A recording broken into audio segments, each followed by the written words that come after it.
This is a flip presentation on the aerobic system. This is the system that follows the ATP-PC system and the lactic acid system. As you can see from the pictures there, it's more to do with endurance activities.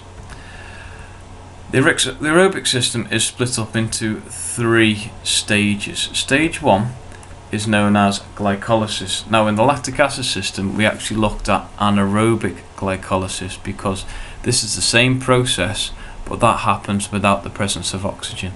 Today we're looking at aerobic system, and the stage 1 glycolysis happens in the presence of oxygen. So like before, we start off with one molecule of glucose. That is then broken down, and that then produces enough energy to resynthesize 2 ATP. In the presence of oxygen, it turns into pyruvic acid and something what we call acetyl-CoA.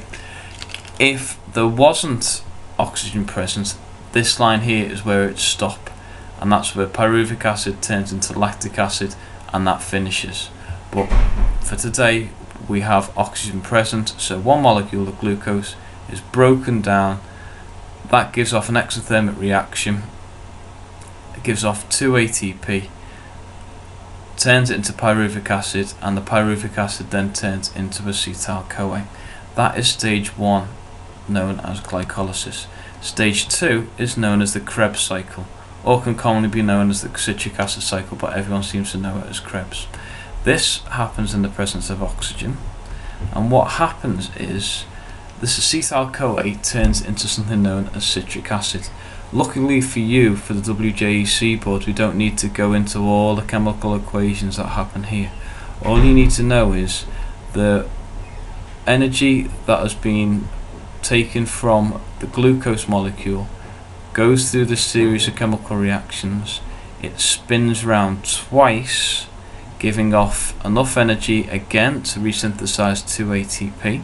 So when it goes round once, it does 1, it goes round twice, gives off 2 ATP. The byproduct is carbon dioxide, and another byproduct is something that we call hydrogen ions. Now these hydrogen ions then fuel stage 3, but we'll come on to that into a minute. Now, as we said before, when you're exercising, anything over 20 minutes, we can switch into maybe fat burning or protein. Now for the first 20 minutes you burn carbs, a mixture of carbs and fat after 20 to 30 minutes, and anything after half an hour's worth of exercise you bring fat into the equation. So the glucose is stopped being used as a fuel and fat comes in here. Now that can carry on for hours. As I said before, these hydrogen ions are then a byproduct, and that goes into fueling the 3rd stage, which is known as the electron transport chain. All you need to know is the hydrogen ions are paired. Basically it goes into the mitochondria, the hydrogen ions get bounced around, oxygen comes in, and that produces enough energy to resynthesize 32 ATP. The byproduct is water. So as you can see, the hydrogen ions combine with the oxygen to give H2O, which is water, and that is breathed out. From here you have enough energy to resynthesize 32 ATP. So in the start of exercise, when you are working aerobically, from this one molecule of glucose you have enough to resynthesize 2, a third, another 2, and then another 32. So that's 36 ATP can be resynthesized from one molecule of glucose in the presence of oxygen. The aerobic system, so basically here, this sums it up. Basically you've got glucose plus 36 ATP plus 36 spare phosphate plus 6 molecules of oxygen, gives off, the byproduct is carbon dioxide, ATP, 36 ATP, and 6 water molecules. So, and if fat is used, then you have 2 ATP less. So if I flick back, basically fat comes into here, so it cuts out glycolysis.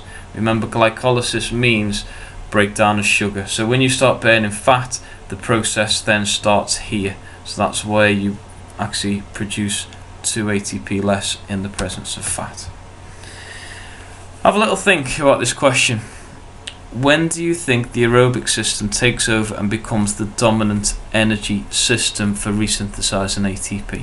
Have a little think about it, pause the presentation, have a guess, and then I'll talk to you in a second.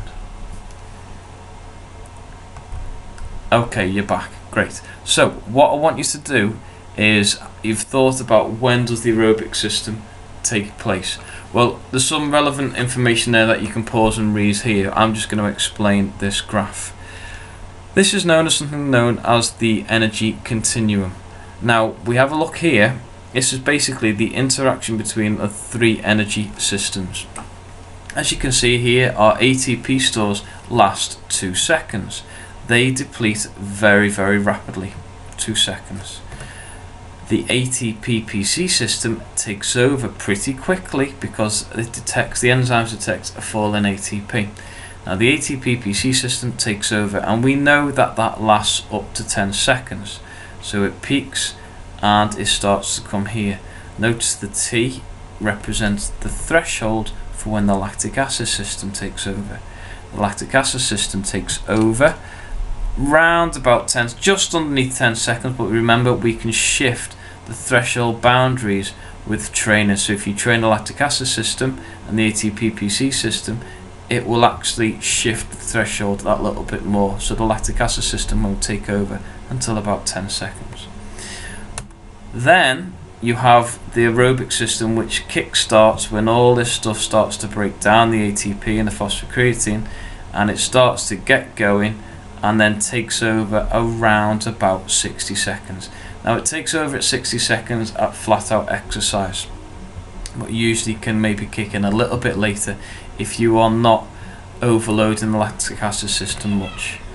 But we cannot maintain this high intensity forever.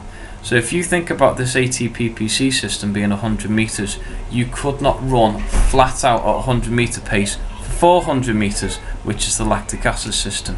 Now you notice then you couldn't run the pace of a 400 meter run for hours and hours and hours. So to be able to maintain stamina and, you know, going for long distance, it's got to be at a lower intensity. So this is the intensity levels. So when we take over aerobically, then it starts to tail off and we're working round about here. Now bear in mind, it won't just be at this level. Sometimes if you are, I don't know, cycling for example, and you suddenly turn around and you start to go up a really big hill and you're pushing it really hard, you will come back out the aerobic system into the lactic acid system for a little bit, so your intensity levels will increase. Then when you get over the hill and you come back down the other side, the aerobic system will take back over again and you can recover.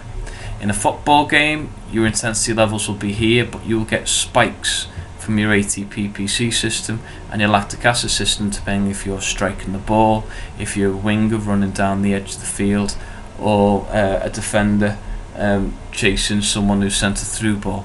So you will come out the aerobic system and back into the ATP-PC or lactic acid system, but that all depends on what intensity levels you are dipping back into. But we will work out in subsequent lessons that most of the time when you are recovering during, for example, team games, you will go back into the aerobic system. Have a little look at some of the questions that I've given to you on the sheet, and obviously write down any questions that you're not quite sure. This is a bit more of the complicated energy system. The main thing you need to know is that oxygen is used in conjunction with glucose. That one molecule feeds the aerobic system, gives off 2 ATP, goes into the Krebs cycle, spins around, gives off another 2 ATP. The hydrogen ions go into the electron transport chain, and that gives off 32. So you can see that one molecule of glucose, end of the day, can produce 36 ATP. Without the presence of oxygen, it's only got enough energy to produce 2 ATP.